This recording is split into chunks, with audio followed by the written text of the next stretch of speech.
주님께서 여러분과 함께 마르코가 전한 거룩한 복음입니다. 주님 영광 받으소서. 그때 예수님께서 길을 떠나시는데 어떤 사람이 달려와 그분 앞에 무릎을 꿇고 선하신 스승님, 제가 영원한 생명을 받으려면 무엇을 해야 합니까? 하고 물었다. 그러자 예수님께서 그에게 이르셨다. 어찌하여 나를 선하다고 하느냐? 하느님 한 분 외에는 아무도 선하지 않다. 너는 계명들을 알고 있지 않느냐? 살인해서는 안 된다. 간음해서는 안 된다. 도둑질해서는 안 된다. 거짓 증언을 해서는 안 된다. 횡령해서는 안 된다. 아버지와 어머니를 공경하여라. 그가 예수님께 스승님, 그런 것들은 제가 어려서부터 다 지켜왔습니다 하고 대답하였다.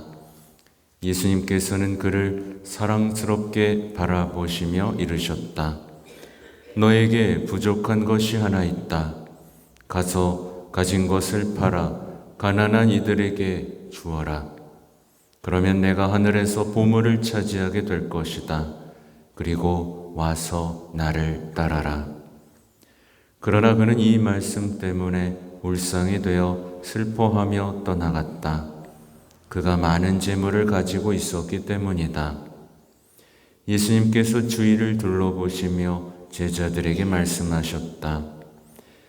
재물을 많이 가진 자들이 하느님 나라에 들어가기는 참으로 어렵다. 제자들이 그분의 말씀에 놀랐다.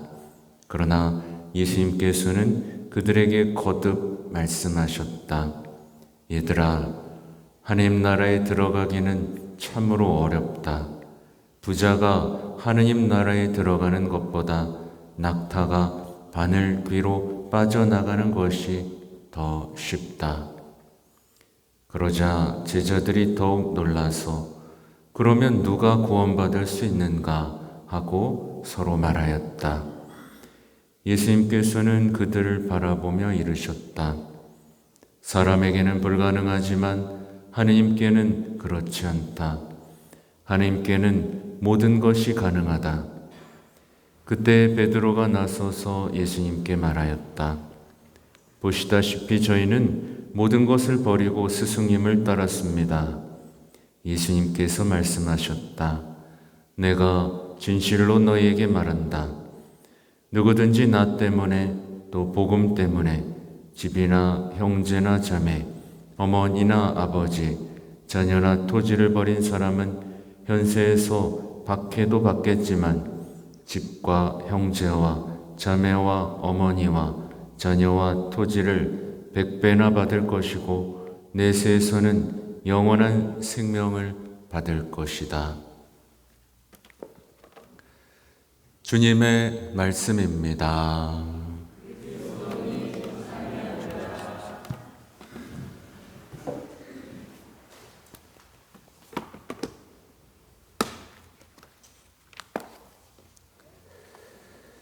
참 예수님,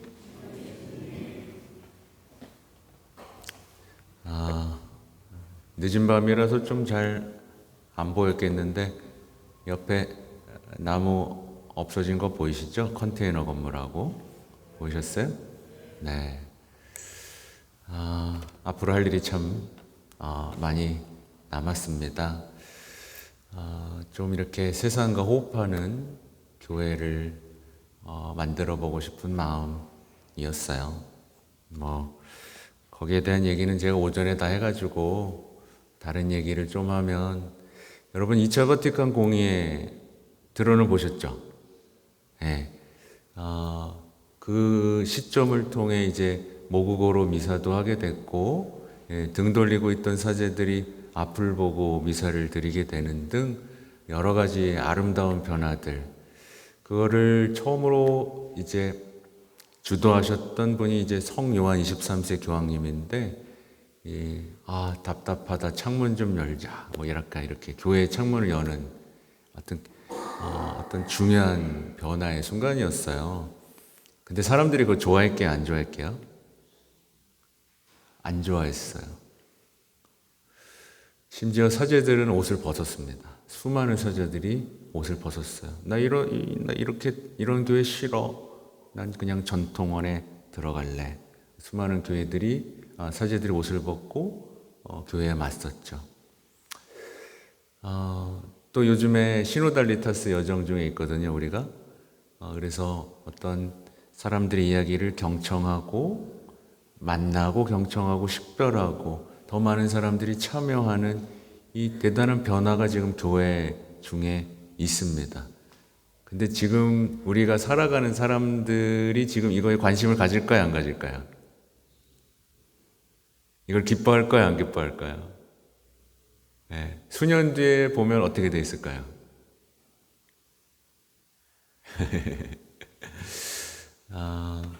아무튼 하나의 변화의 시작이고, 여러분들이 이 교회 변화되는 모습에 좀 적극적으로 참여하길 바라면서 짧게 말씀드렸고요. 오늘 독서와 복음으로 돌아가 볼까요? 여러분, 지혜를 얼마나 원하세요? 지혜 갖고 싶어요? 네, 지혜. 오늘 일독서에 보면 굉장히 인상적인 내용이 하나 나오는데요. 뭐라고 나오냐면 온 세상의 금도 지혜와 마주하면 한 줌 모래이고 은도 지혜 앞에서는 진흙처럼 여겨지기 때문이다. 사실 이 지혜를 딱 단정 지을 수는 없지만 지혜는 곧 뭐죠? 예수님입니다. 그러니까 예수님을 소유한 사람은 다른 것들, 금도 은도 이제 흙이나 진흙으로 보이기 마련이죠. 근데 이거를 보면 내가 기도하자 나에게 예지가 주어지고 간청을 올리자 지혜의 영이 나에게 왔다라는 표현이 있잖아요. 그래서 저는 여러분에게 우선 묻고 싶은 게 이토록 아름다운 지혜를 여러분도 원하는가?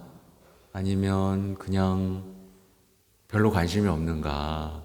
한 번쯤 돌아봤으면 좋겠고, 두 번째 히브리서의 말씀은 나오죠. 하느님의 말씀은 살아있고 힘이 있다. 그래서 어때요? 어떤 쌍날칼보다 날카롭다. 그래서 사람 속을 꿰찔러 가지고 혼과 영을 가르고 관절과 골수를 갈라서 뭐를 가려내죠? 사람의 생각과 속셈을 가려낸다. 이거예요. 근데 오늘 여러분 말씀 들었죠? 예. 여러분을 찌르던가요? 안 찌르던가요? 난 막 찌르는 것 같아. 내 속셈을 막 드러내고 막 아파 죽겠어. 없어요? 예. 말씀이 죽어 있고 힘도 없고 날카롭지도 않다는 얘기인가요? 이게 뭘까요? 왜 우리한테 이거 작동하지 않는 거죠? 보면 하느님 앞에서 어떤 피조물도 감추어질 수 없습니다. 착한 척, 괜찮은 척 해도 말씀 앞에서는 어떻게 되죠? 벌거숭이가 됩니다. 그 이야기가 오늘 어디에 나올까요? 복음에 나오고 있어요. 오늘 이 어떤 사람이 예수님 앞에 달려옵니다. 다른 복음을 살펴보면 이는 부자 청년이었어요. 부자 청년은 와가지고 무슨 얘기하죠? 스승님, 제가 영원한 생명 받고 싶어요. 영원한 생명 받고 싶은데 뭐 하면 줄 거예요?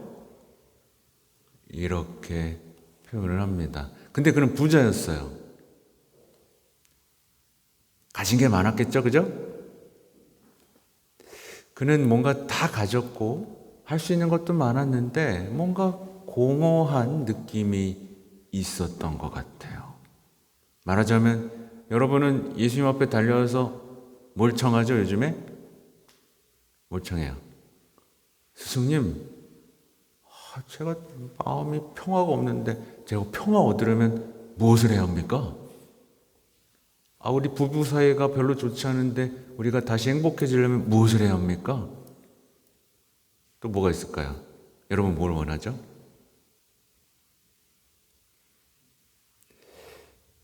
근데 잘못한 게 하나 있네요. 찾아내셨어요? 잘못한 게 있어요. 영원한 생명은 거저 주어졌는데 이 사람 지금 뭐 하고 있어요? 거래하고 있죠. 여러분 이거 눈치챘어요?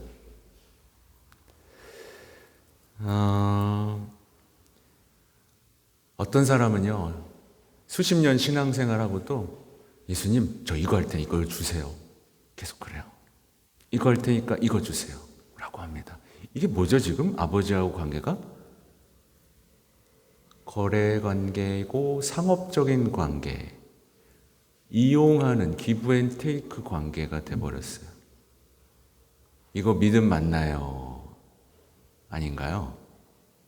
이런 생각 해보셨죠? 그는 평생 동안 어떻게 살아왔어요? 세상의 논리로 살아왔어요.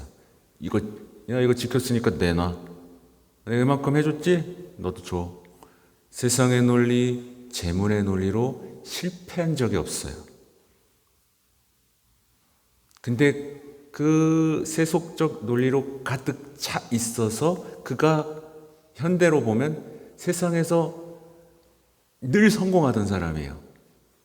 열정도 있었고 공부도 열심히 했고 뭐 사업 수완도 좋아서 다 이룬 사람이에요. 근데 공허해. 그죠? 그래서 성당에 왔어요. 그리고 와서는 이 공허한 거 어떻게 채우지? 하고 그 사람이 뭘 하기 시작할까요? 계명이 이렇게 써있다고 그래 다 지켜볼게. 그래 봉사도 해야 된다고 열심히 해보지 뭐. 막 하기 시작합니다. 이거 하면 주겠지. 다 지켰습니다. 이것도 했고요. 저것도 했어요. 저 지금 레지오도 하고요. 꾸르시려도 다녀왔고요. 뭐 다 했어요.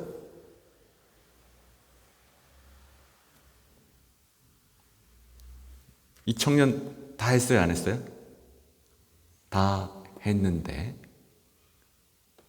다 한 청년에게 예수님이 어떻게 바라보시죠? 사랑스러운 눈길로 바라보기 시작합니다.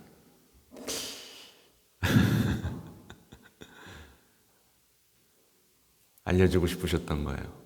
너에게 부족한 게 하나 있는데 말이야. 그를 해방시키고 싶었던 겁니다. 가진 것 팔아서 가난한 사람들에게 나눠줘. 그리고 나를 따라와. 사랑스러운 눈길로 그렇게 말씀하셨습니다. 그러면 여러분 같으면 어떻게 반응하겠어요? 그러면 돼요. 여기 다들 얼굴이 울상이지. 그러면 돼요, 예수님? 그것만 하면 돼요? 알았어요. 이 당연한 건데, 이거 보세요. 어떻게 됐죠? 울상이 돼서 슬퍼하며 떠나갔어요.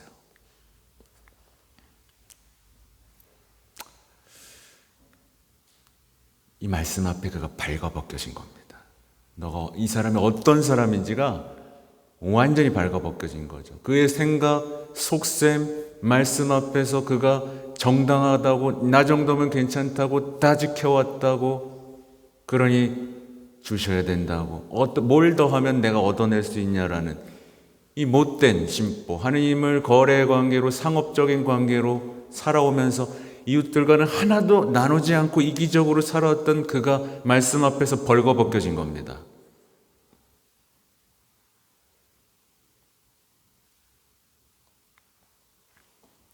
근데 여러분, 혹시 여러분 중에 난 성당 나와서 좀 평화롭고 싶었는데 안 되는 분들이 꽤나 많은 걸로 저는 한 90%가 안 되는 것 같아. 슬프지만. 왜 안 될까요, 여러분? 왜 가족의 행복을 되찾고 싶다고 그렇게 기도했는데 왜 안 될까요? 왜냐하면 이거 하면 주시는 거라고 거래 관계를 형성했기 때문입니다. 이걸 하면 주셔야죠. 거래 관계를 형성했기 때문이에요. 근데 신앙은 사실 뭐죠? 그분과 함께 있는 겁니다. 그분과 눈길을 마주하는 거예요. 그분에 대한 믿음 때문에 이제 자유롭고 사랑하게 되는 하나의 관계의 문제인데, 아름다운 관계의 문제거든요. 그래서 눈을 마주하고 예수님이 나를 사랑하시도록 나를 맡기고 그분께 매료돼서 시키면 거침없이 응답하는 자유로움 속에서 얻어지는 게 평화고 행복이고 삶의 회복인데, 우리는 이 부자처럼 어떻게 하고 있는 거죠?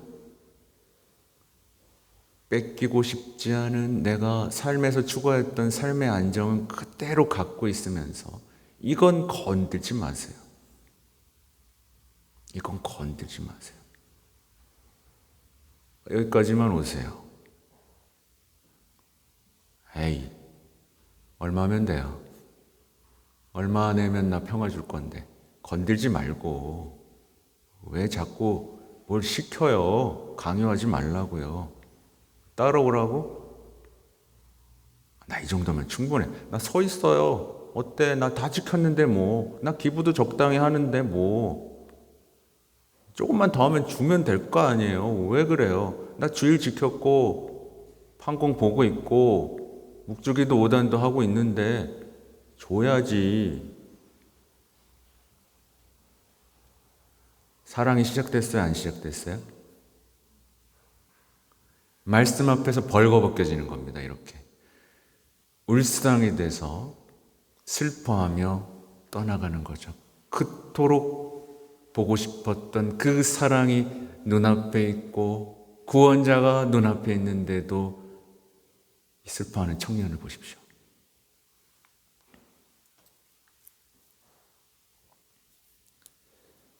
그는 재물을 사랑한 나머지 예수님을 따르는 삶이 자신이 선택할 수 있는 것 중에 한 가지일 뿐이었고, 그래서 버렸습니다.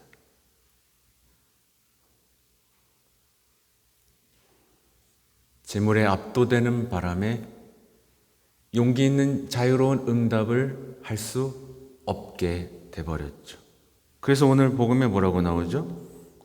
얘들아, 하나님 나라에 들어가는 건 참으로 어렵다. 부자가 하나님 나라에 들어가는 것보다 낙타가 바늘귀로 빠져나가는 것이 더 쉽다. 근데 사람들은 깡그리 무시해요. 에이, 나는 부자이면서도 천국에 갈 수 있죠. 이 말씀이 우리의 속셈을 다 갈라놓고 있는데 뻔뻔스럽게도 이 말씀에 깊이 빠져들지 못하는 거예요. 궁금해야 되거든요. 예수님, 그러면 부자 되면 안 돼요? 가난해야 돼요? 이런 질문들을 하면서 그럼 어떻게 해야 되죠? 이런 질문들 속에서 신앙생활을 하나 올라가면서 사랑에 빠져야 되거든요. 근데 이런 모든 것들이 우리를 더 이상 움직이질 않는 거예요. 어떤 말씀도 나를 살아있고 힘있게 나를 치고 찌르지 않는, 전 다 지켜왔는데요. 전 주일 안 빠졌는데요. 뭐가 문제죠? 예수님은 따르라고 합니다. 따라라. 이 말이 뭐예요? 너가 나쁜 짓을 안 하는 것으로는 충분하지 않아. 서 있지 마. 나와 닮은 삶으로 와. 초대하는 겁니다. 그죠? 근데 따라가면 어떻게 되죠? 힘들죠. 그러니까 사람들은 지키고 기부하고 사랑합니다 라고 착각하는 것 속에서 머물길 원한다.